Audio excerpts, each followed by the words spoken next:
A quick video today. This one is a VR, which in this case I learned today means video response, not virtual reality.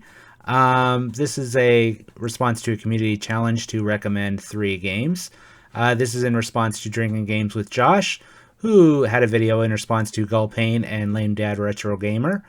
Special thanks to Generation Pixel, who basically gave me a shout out and drove a bunch of people to my channel today, so I'm going to return the favor. Of course, it's probably already his people watching, but if you're not from his channel, I'll have the links to his channel, Lame Dad, Gull Payne, and Josh down below. So the first game I'll be recommending today is Mick and Mac Global Gladiators for the Sega Genesis. This is actually a game that was well regarded at the time, back in the early 90s, but is not as well heard of now. But this is actually the first game, I think, in that David Perry created in the style that he's kind of somewhat famous for on the Sega Genesis. He was famous at the time anyways, in the 90s. I was a huge fan, but after this he went on to create Cool Spot, and then Aladdin, and then Earthworm Jim 1 and 2. So obviously the games got bigger and more well known as time went on, with Earthworm Jim 1 and 2 being pretty much huge hits that are still loved today. So this one you can actually see a lot more of Earthworm Jim, I think, in it than you can in some of the later games. Cool Spot was kind of a completely different design, a lot more I don't know, cartoonish, or, well, not necessarily cartoonish, but just a different art style, I guess. Whereas this one you can see a lot of the same type of color palette, and even the same kind of humor, and some of the same sound effects, actually. There's a lot of sound effects in this game that sound very similar to the sound effects in Earthworm Jim. So this is basically a game, if you liked Earthworm Jim, Aladdin, and Cool Spot, I'd recommend giving this one a try. And the second game I'm going to be recommending is Outrunners. This one is actually similar to Outrunner, obviously the arcade game.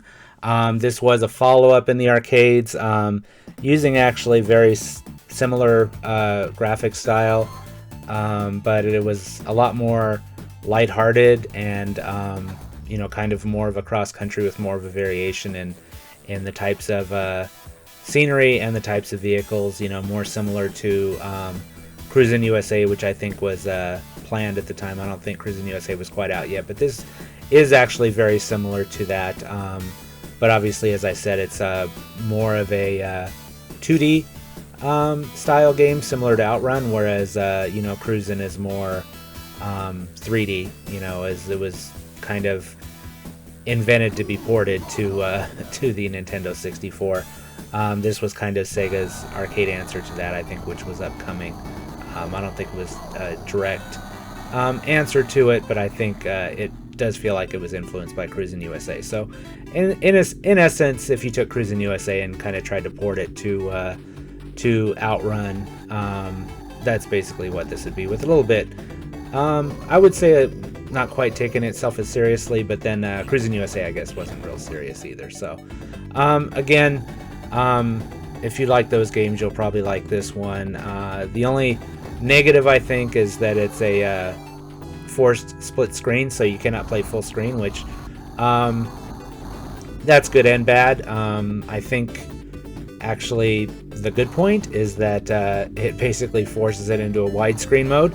So although your individual window is a little bit smaller, it does make you able to see it a little bit more, such as in corners and stuff like that. I don't remember offhand if the arcade game was actually a widescreen, although I doubt it. It was probably just 4:3, so this actually gives you a little bit better vantage than what you would probably have in the arcade. But overall, it's a fun game. Obviously, being 2-player split screen, if you get a second player, I'm pretty sure it's 2-player. If you get a second player, then you can race head-to-head. And my final game recommendation is Dashin Desperados. This is another split-screen game from Data East. I think I probably forgot to mention it, but Outrunners was actually a Data East port, not an actual Sega game. Was a port. This game uses a very similar split screen, but instead of being a rear view racing game, it is actually just a side-scrolling game in which you play as player 1 on the top screen, and basically you just race against obstacles to the right side of the screen against your counterpart on the bottom of the screen. And there's, obstacles on the way, there's power-ups, birds, dogs, everything that can interfere with you, but then there's also shoes and potions and stuff that can help speed you up. You can throw bombs at each other, all that kind of stuff. I mean, it's basically, if you think about it, it's almost like a side-scrolling Mario Kart or something. So it's actually really fun if you have, just want to play some local co-op. And this is one of those games that from the Genesis brings back memories of couch co-op in the 90s, when that used to be a thing before people started playing games thousands of miles apart with just or even if they're neighbors, just playing over the headset rather than in the same room. So anyways, this brings back memories of kind of a different time, and even in single player, it's still a fun game just to play. I found myself here. I was just going to record a couple minutes, and I found myself playing for quite a few more minutes than what I thought. So, but anyways, yeah, this is my third recommendation. So, a couple of similar games on there, kind of split-screen racing games, and then basically David Perry's first creation that helped him pave the way to games like Earthworm Jim and Cool Spot and Aladdin. So, anyways, those are my 3 recommendations. Thank you for watching.